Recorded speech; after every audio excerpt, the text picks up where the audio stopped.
Nuba Mountain is one of the most beautiful cities, and Nuba Mountain is surrounded by mountains and rivers and woods. Uh, when I was a child in Nuba Mountain, in the place of in my town of Rigibi, the life was great. Before, when I was a child, the life was good because most people in Nuba Mountain, especially in Rigibi village, they're hardworking people, and most people they are farmers. They don't have like factories, they don't have electricity. They grow up in chunk. So, but the life was good because people were working hard and they're working with rainfall, and they got enough rain. They can grow food, they can grow crops, they can get enough food, and they can use some they can use some crops for buying sugar, tea and all that, like cooking thing and all that. The life was great. And also there was way we can go to school. We can go to school, and we can, also they have hospitals by that time. But that was 1980, no, that was 1991. 1991, that was the time the war started in our village. When I was a child, our life is very nice. Yeah, because my parents, they are farmers, and the life was nice because sometimes our parents will took us to farm because he has a lot of cows, goats, different of cattle, and when we go and the farm, and that life was so nice. The government army of Northern Sudan, they came attack our village and they destroy everything. They destroy our food, and they took over our cattle. They took cattle, and people escaped from land to the mountains, and people live in mountains. But at the time the government attacked our village, that was in the morning, and people were not ready to pack some food for kids and all that. So people escaped to the mountain, and they live in mountain almost 2 months. And after the government went back and the people came back to the village, so they found everything destroyed.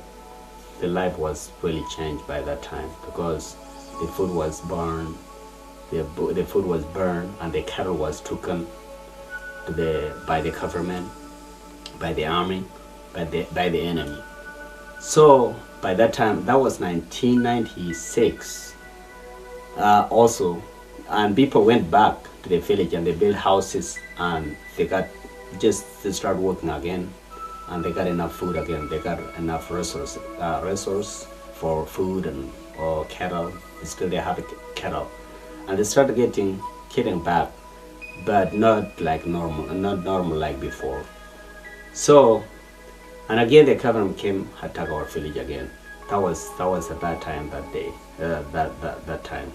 The government came again after people went back to the village. They came again, attack our village, and they destroy things again. And people escaped in the mountain. If there was no mountain, I think a lot of people have been killed by that time. But our mountain is very safe. When you go up to the mountain, you can hide in the hall, in a good place. They throw bombs over there, but there's still people hiding in a good places. They came from Nuba Mountain, and they told me everything is destroyed. They don't have cattle, they don't have cows, they don't have the house burned, they don't have churches, they don't have schools. And I was really very sad about what they said. And I was thinking every day about how I'm gonna help, how I'm gonna get my life back, or how I'm gonna get my family life back. So there was no way. I told him, let us go to school, think about it. Then we forget about everything. We went to school like a year and a half. I went to school for a year and a half. Then I told him, Tino, and we tried to work hard to send money back home, but there was no way. To the town, but there was no way because we go to school, we work, and we don't make enough money. So I told my cousin Tino, there is no way we can do. Let me go ahead and go to Egypt, see how life is in Egypt. and I will call you guys and let you know. So I went to Egypt, and the life was better in Egypt. It was hard because I got a job, but it wasn't that. I wasn't making that much money. So after I came to America, I called all my friends, all my brothers, my cousin, and my brothers. I told them, you guys, if there is way to go to Egypt, that would be good. Go to Egypt, and also they have a UN office in Egypt. You can go to the UN office. You can tell about your case, why you left your country to Egypt, and also sometimes they revise your case, and they can accept you to come to the United States. So they did. So when I came to America, I didn't stop getting in touch with people back home. I was just keep calling my friends, how is the life? And they said the life is still the same. We don't have schools, we don't have hospitals, we don't have clean water. And I told them, and we don't have food, people suffering a lot. And I told them, and what you guys and myself, even my friends, if we try to help you guys, there is no way we can help with all these things because we are poor too. We are working like we are in the middle class. We are not making that much money. So what is the best way we can help you guys? And they said the first thing we need food. Right? When they say we need food, and we thought about tractor, and they say, okay, you need food first. And so what is important in our village right now? We need the food. I arrived in America here. The people in our village, they come from our village to Khartoum, and they will call us. They say we need money. We need money because we need to help the kids because they don't have enough food to eat. And every day we send them money. The different people come, our friends, our brothers, or even our cousins. A lot of people, they say we need money to help us from buying something to eat. And sometimes we send them like 50 or 100 or something like that, but it's a lot of people. And I call Yunus, I tell them, wow, I tell him what we can do now, because every day people call us, we need money, and we don't have enough money. We have a lot of people. How can we support them with the little this money? And just we sit together for thinking about something to let people to be enough for food. Our first thing is we started to buy like enough cattle, like cows. We send our father money to buy a lot of cattle in order to make milk to feed the kids, something like that. And we buy like 5 cows, something like that, and it still is not enough.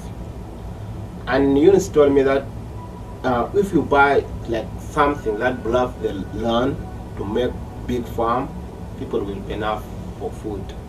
And we thought about tractor, to buying tractor, because the tractor will able to bluff a lot of huge land to make a lot of crops.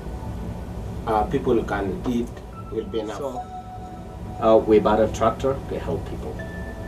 We bought a tractor to help people back home. And last year, that was in 2008, in April, I left America to go to see what is going on in my village.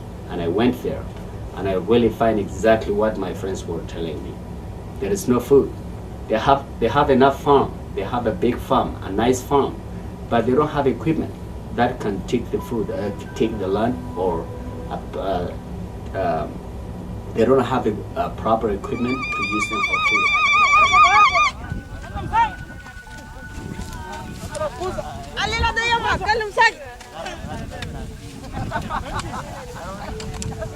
When I went to Sudan, I bought a tractor in Khartoum, and the company that I bought a tractor from, they ship it to Lobait, and we drove from Lobait to Nuba Mountain. So when I went there, the time I arrived in village, people were celebrating. They were happy about.